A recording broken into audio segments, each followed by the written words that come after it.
नमस्कार दोस्तों, मैं हूं डॉक्टर प्रियंका और आप देख रहे हैं डेंटल सॉल्यूशंस। तो आज की इस वीडियो में हम बात करेंगे कि यदि आपने डेंटल स्केलिंग कराई है या दांतों की सफाई कराई है तो ऐसे केस में आपको क्या करना है और क्या नहीं करना है।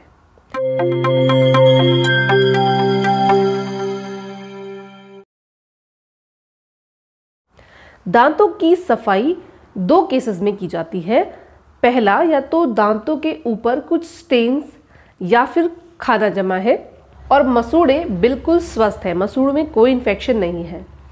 ऐसे केसेस में स्केलिंग के बाद बहुत ज़्यादा प्रिकॉशंस की ज़रूरत नहीं होती है। स्केलिंग के बाद 30 मिनट तक आपको कुछ कलर्ड फूड नहीं खाना होता है।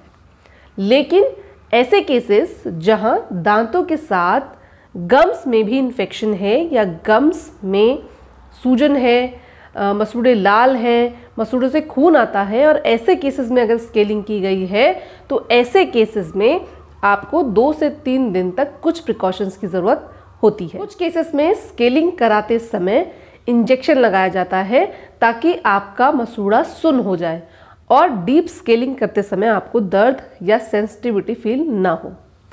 ऐसे केसेस में जहां मसूड़े से बहुत ज़्यादा ब्लीडिंग हुई है और मसूड़े को सुन्न करने के लिए इंजेक्शन लगाया गया है, ऐसे केसेस में आपको 30 से 60 मिनट तक, लगभग 1 घंटे तक कुछ भी खाना या पीना नहीं होता है।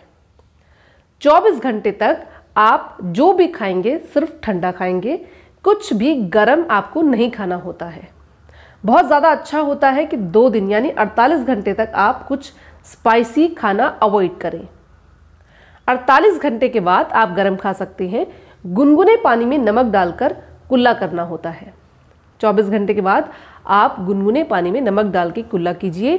जितना ज़्यादा आप अपने ओरल हाइजीन को अच्छा मेंटेन करेंगे उतनी फास्ट हीलिंग होगी।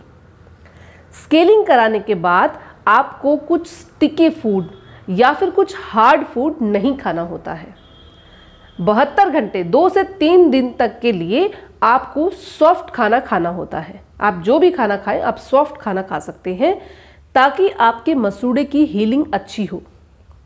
ऐसा खाना जो बहुत क्रंची है या फिर जो बहुत हार्ड है आपके मसूड़े में अटक सकता है और आपके मसूड़े की हीलिंग डिस्टर्ब हो सकती है। तो इसलिए आपको 3 दिन तक सॉफ्ट खाना खाना होता है।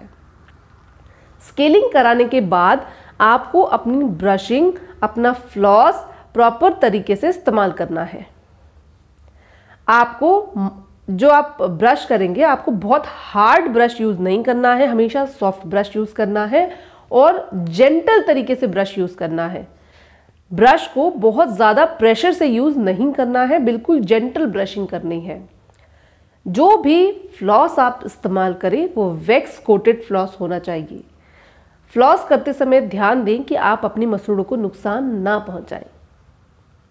अगर आपको स्केलिंग कराते समय काफ़ी ब्लीडिंग हुई थी तो ऐसे केसेस में आपके डेंटिस्ट आपको कुछ गम पेंट भी देंगे। उस गम पेंट को आपको प्रॉपर तरीके से इस्तेमाल करना है। इसके अलावा आपके डेंटिस्ट जो भी आपकी कंडीशन के हिसाब से आपको इंस्ट्रक्शन देते हैं आपको फॉलो करने हैं। स्केलिंग कराने के 2 से 3 दिन तक आपको कोई भी अल्कोहलिक और एसिडिक ड्रिंक नहीं लेना है। तंबाकू या धूम्रपान का सेवन नहीं करना है। ऐसा करने से मसूड़े की जो हीलिंग हो रही है वो डिस्टर्ब हो जाती है और ब्लीडिंग बढ़ सकती है। तो 2 से 3 दिन तक कोई भी एसिडिक ड्रिंक या फिर अल्कोहलिक ड्रिंक या धूम्रपान से संबंधित चीज़ें आपको इस्तेमाल नहीं करनी है। तो ये स्केलिंग के बाद के कुछ प्रिकॉशंस हैं जो आपको लेना ज़रूरी है। अब बड़ा क्वेश्चन है कि स्केलिंग कराने के बाद आप क्या खाएं। स्केलिंग कराने के बाद आप कुछ भी सॉफ्ट खाना खा सकते हैं पर उसका टेम्परेचर नॉर्मल होना चाहिए, मतलब रूम टेम्परेचर पे आप खा सकते हैं।